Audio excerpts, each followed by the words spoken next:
Hello, and welcome to Bots Play! And guess what, everyone? Remember to like and subscribe this video. You know that big old red button down there? Hit that button and that thumbs up too. Remember, we got new videos every Tuesday through Friday. Yes, sir, we got new videos with new experiences, new possibilities, and new stuff. Pokemon time! Pokemon. Last time on Pokemon, we defeated the gym leader. We have 2 badges. We have defeated 2 Titan Pokemon and defeated one. We defeated one of the Team Stars. We're on a pretty good roll right now.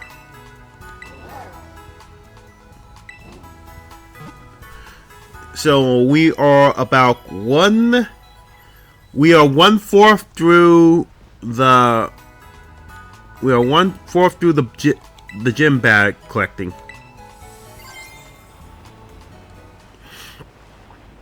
and we're not done yet. There's still some more Pokemon and more experiences we need to gather.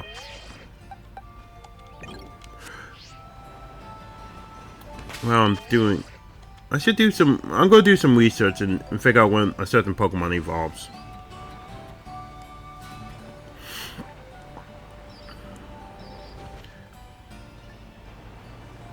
Maybe I should talk about something. Okay.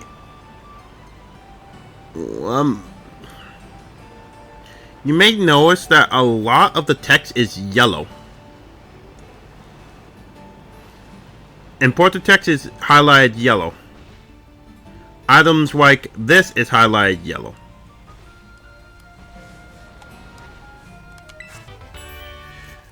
Yeah. Yellow stands out more in... Oh, I can't jump. Yellow stands out more in certain backgrounds. It's a bright color. It's really... The thing about yellow is the fact that it's an overpowering color. It's very striking. It's very strong. So that's why yellow is used in so many things. It's noticeable. How do I get out of this city? Go straight. Just go straight. Yeah. So that's why you see a whole bunch of things with yellow. And you'll see important text with yellow. It's also used as caution because of the fact that it's a striking color that it is so easy to identify. I just wanted to mark you. There is also the color red. Red has been always associated with danger and trouble because of the fact that it's such... Because of blood. Our blood is red. It's always known for being danger because of the fact that since our blood is red, it's easier to say, oh, look, that guy's is leaking blood. Because it's red.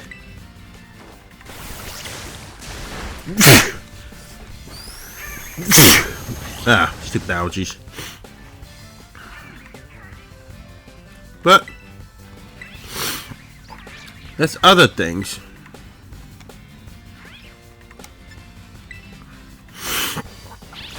Yeah, learning about colors is fascinating.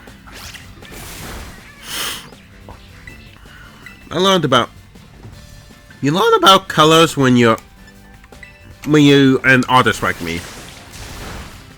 Color theory is fun. It's why you see certain artwork or certain things as certain colors. Like, one of the most fascinating things is like uniforms. You'll think uniforms aren't... There's not very much detail in uniforms, but in the choice of colors. But there's a bit of some details.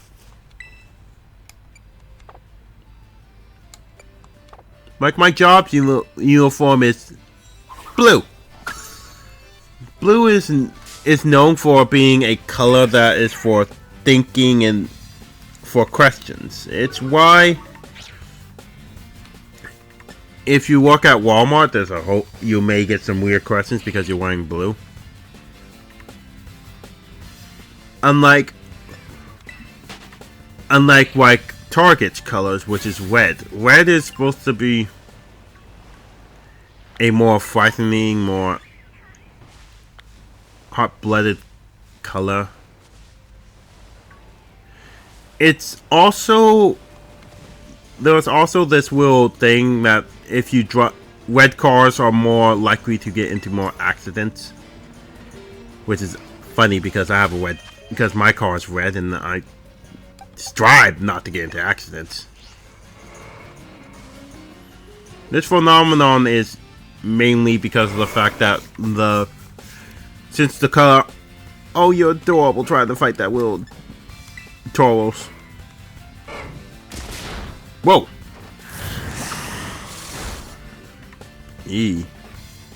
Little guy, you are not strong enough. But there's lots of other weird things about colors. Like, black is supposed to be sinister.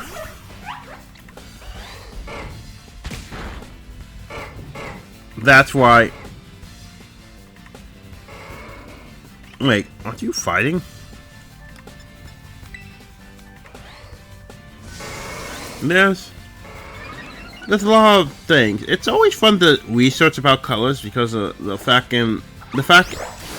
stuff that they can do and also what they can bring to the table. Lots of people do research into colors and stuff like this because of the fact that when you put out a brand or an item, you need to know about what people will perceive they'll perceive it.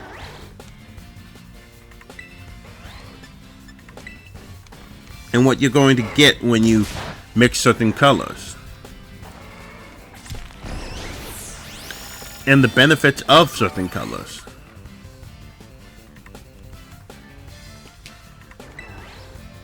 It's also a good idea when you do character designs because certain colors come with certain attributes and certain stuff. Like why are heroes in some games always white, dressed in white? It's a pure color. It stands for like purity, cleanliness, and a whole bunch of other world factors.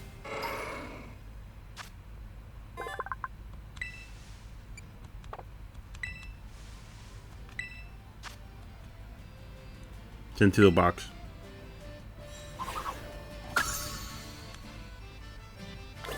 It's why some characters in like Solen anime will be red.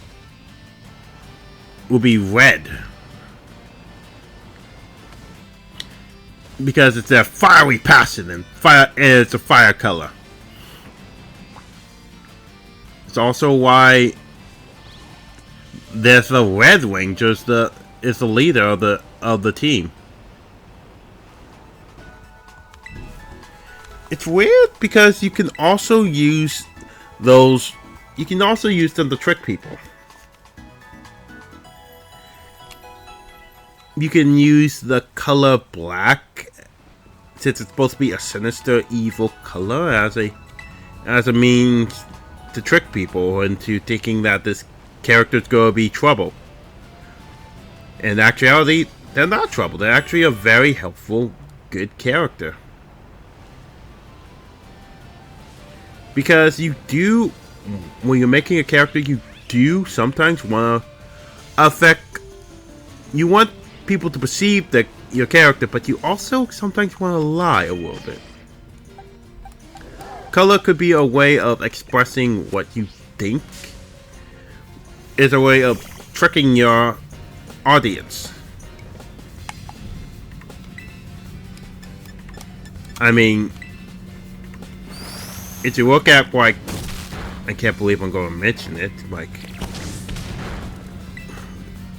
like Frozen, their surprise, okay, kind of surprise evil villain at the end, surprise villain, was dressed in kind of what was kind of dressed in white and did look like a certain villain, but plot twist changed into a villain. It's fascinating to think about all this stuff. And believe me, I'm not the best when it comes to Color Fairy and the best one to talk about Color Fairy. There are loads of books and professionals. Like, there's the color wheel is actually quite fascinating. The color wheel will have complementary colors, supplementary colors, colors that work well with each other, colors that... It's a fascinating thing if you actually is able to find that stuff.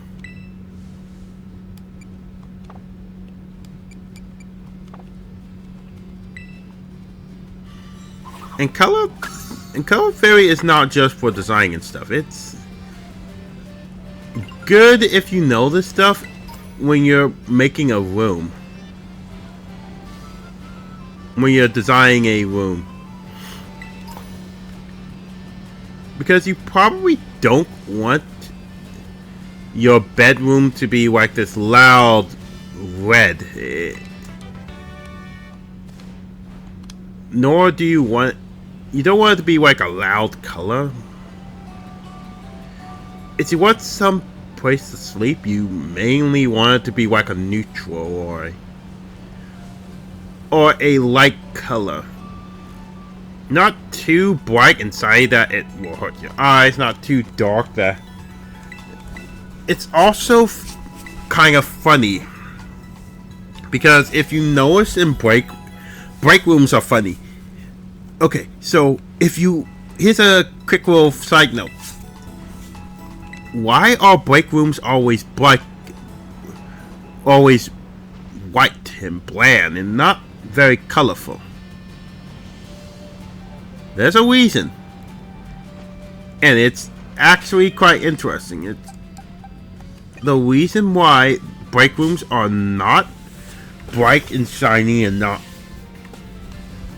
Well, also to save money. It's also because of the fact that you want a neutral, a dull color, because that's supposed to relax you. Break rooms do that all the time. That's why they're white. It's supposed to relax people.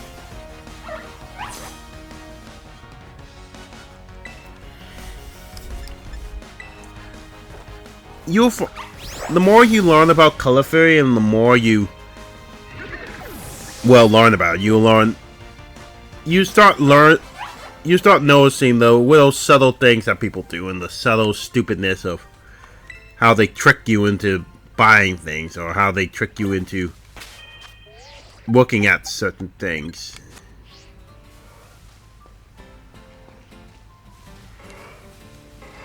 And learning this will help you be a better person. It'll help. Don't doubt don't doubt colors.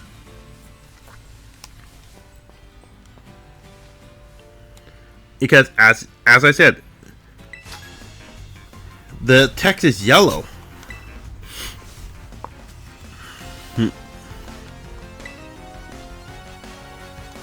But that's just a fairy. A bot fairy!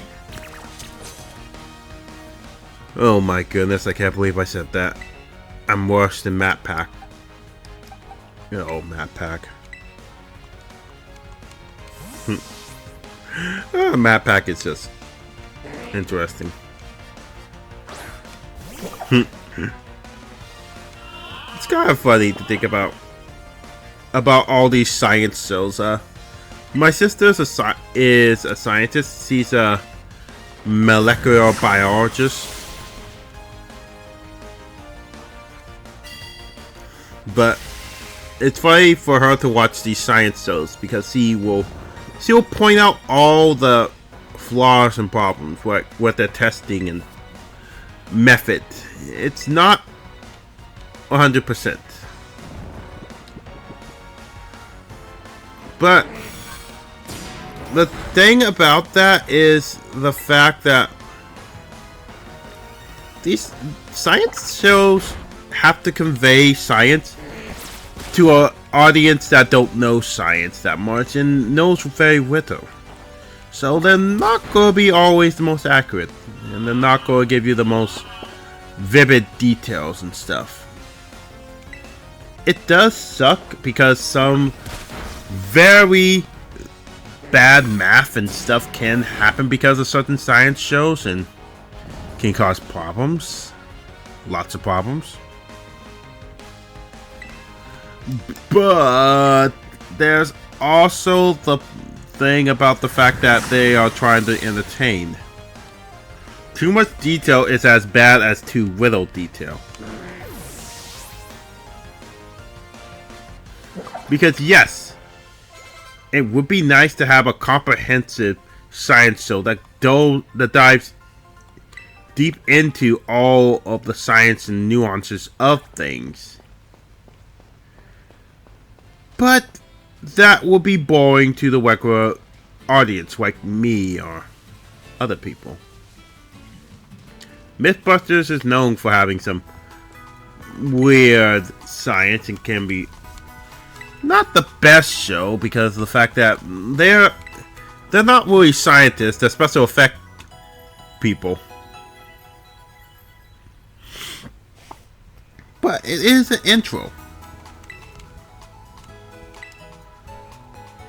That's what most of these people are not understanding, and I guess my sister sometimes doesn't understand it too.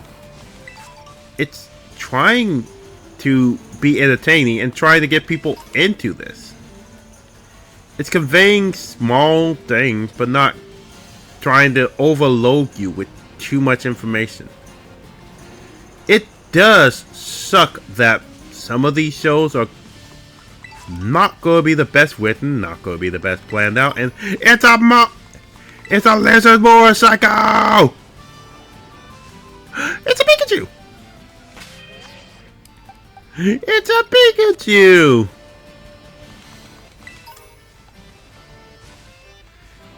Yeah, if you're noticing this episode's I don't have a plan. The plan is to level up a little bit before I go into the next gym.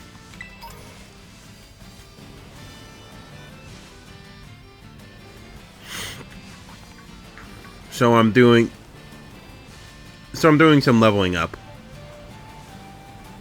Usually I'll do this in the background. Not spend like 30 minutes talking about stupid stuff but look, I have only X amount of days. I only have X amount of time in the day, and guess what? I'm sorry, but you're gonna have to learn some stuff. And also, I'm going to need to fill time. Loads of time. Look. Not 100% of content is good.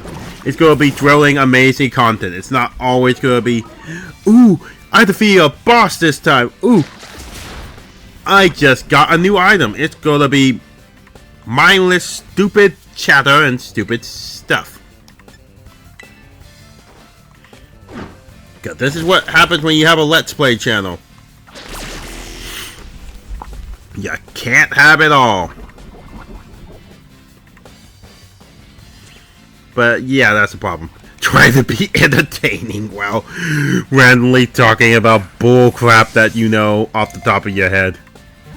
And making it entertaining for people. Woo! That's the most hardest thing ever. Because you got to ramble on about stupid bull crap that you barely know any research about, but you gotta make it as I did it again. you gotta make it as interesting as it can be. Because you can't... Ah! Stupid! Stupid baby Pokemon! You gotta make it interesting. You gotta be compelling. You gotta be funny. You gotta be interesting.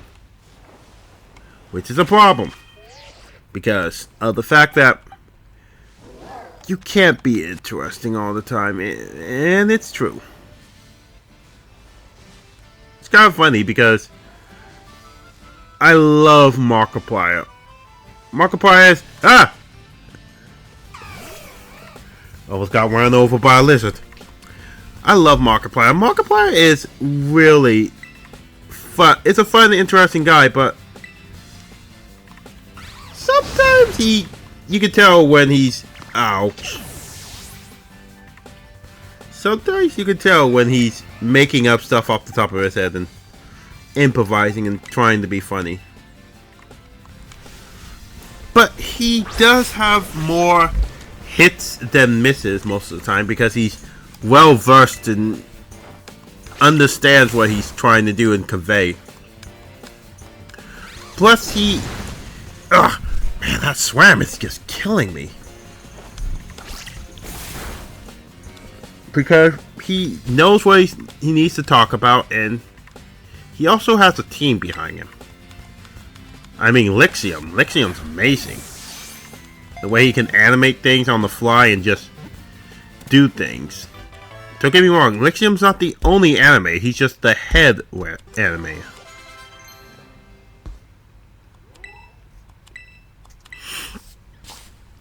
He's just the head.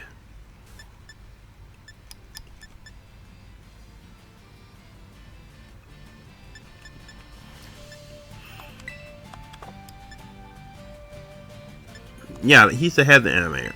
So that's the thing about Lixium that I kind of like.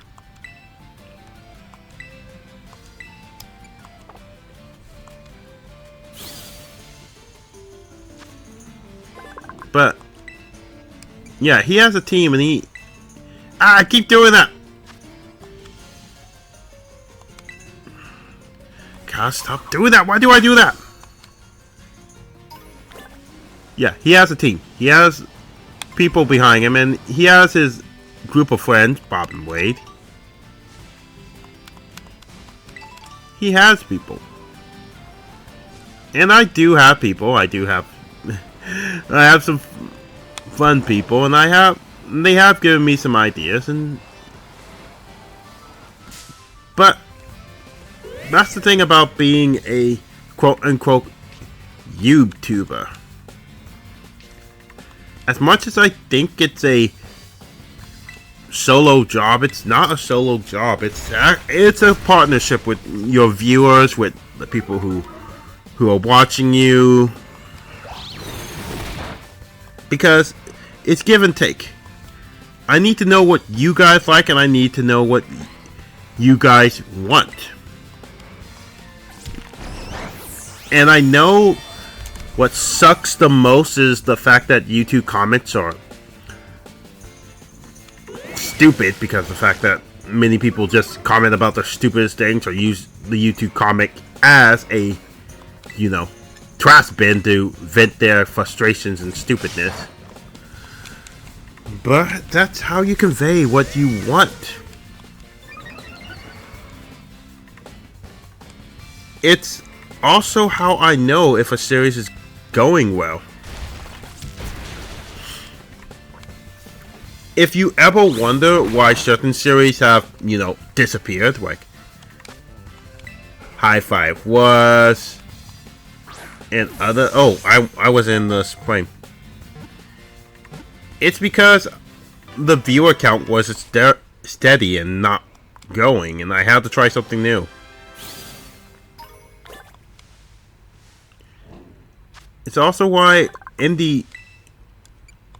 I wanted to do more indie games for, like... But I found that some of the indie games, the view counts were low. and I don't have the necessary audience to, you know, constantly coming back for me to do like indie games. Believe me, I would love to do some indie games. There are a bunch of indie games, and why is this bull trying to kill me? I would love to do a lot of indie games, just that I don't have the necessary view counts. Because you need constant people coming in to grow out the channel and for me to do stuff. And believe me, I'm still having fun. It's just that I wish I could do more. Because I do want to... Oh my goodness, you're on the mountain. I do want to, but I can't do everything.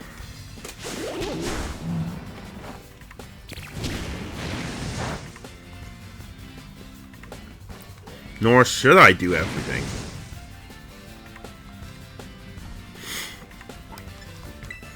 I don't know. I'm still trying to find my footing.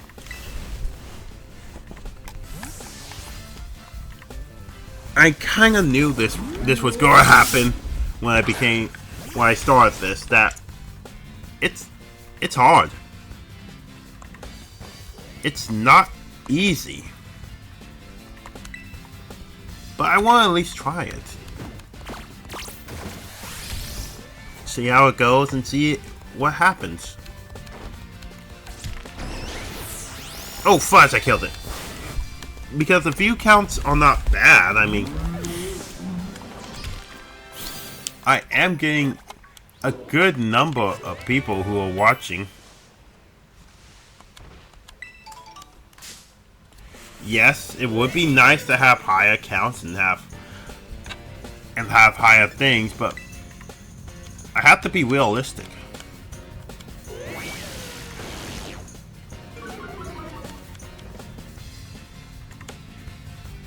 I have to be realistic and really think about this, because the fact that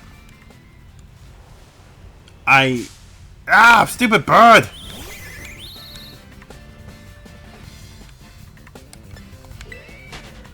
Yeah, I have to be realistic. I have to think a little bit more than I usually do.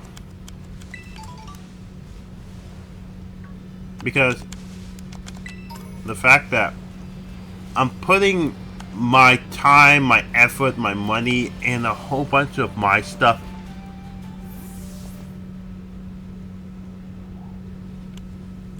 Oh. Hello. Oops, I went the wrong way. Oh, it's the Great Boss. Hey, Clive. Yep, that's me, Clive, the normal Academy Steward. You know, every time when you say normal Academy Steward, that adds more suspicion to you. Anyway, the Great Boss, I owe you one. Thanks to you, I've been accepted into Operation Starfall. So what's your end game? I need that answer. I need to answer that as well.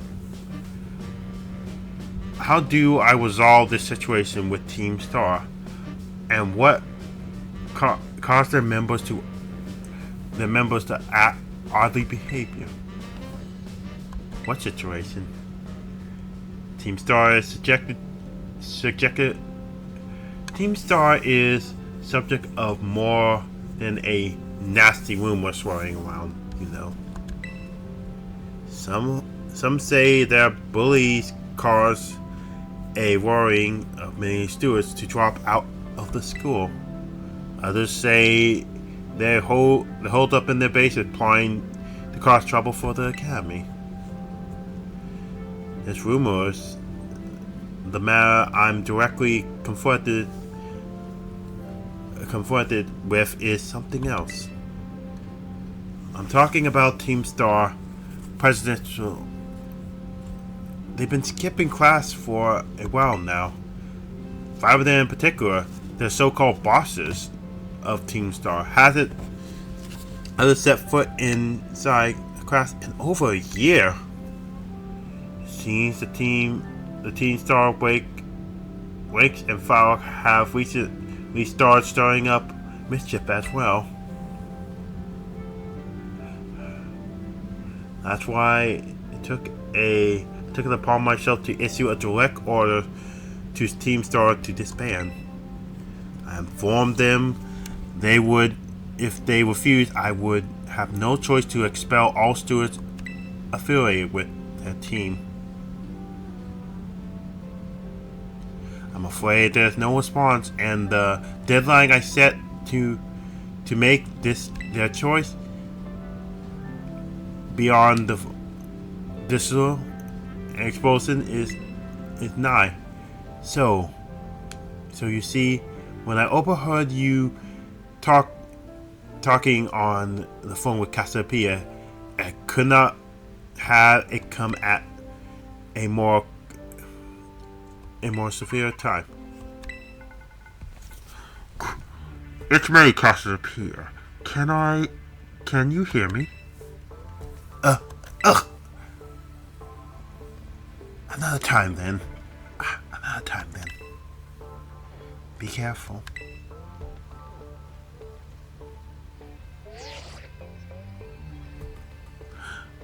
I see you coming to one of the Team Star. I see you come to one of the Team Star bases. So, was there someone with you just now? Just me, baby. Well, be warned. This Team Star will have it guard up after losing one of their bosses already. This base won't go down as easy as the last one. Proceed with extreme caution. I'll be in touch later. Yes! Bye! They block off the world.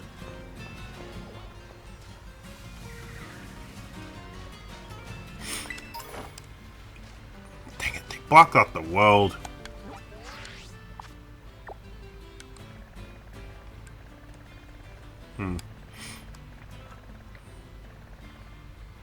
Yeah, I can't make it over there without.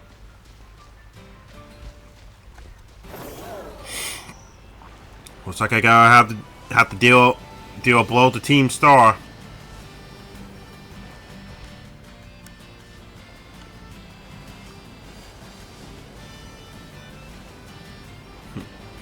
Okay, I'm gonna go heal. Then I'm probably gonna end the episode and do some light training for the next video. So I'm gonna need to figure out what level I should be at, train up to that level, and hopefully not past 30.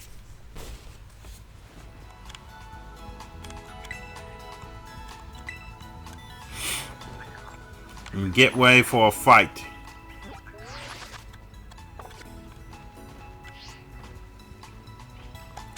So,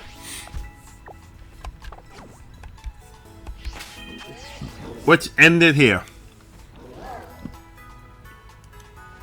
So, thank you for watching. As always, like and subscribe.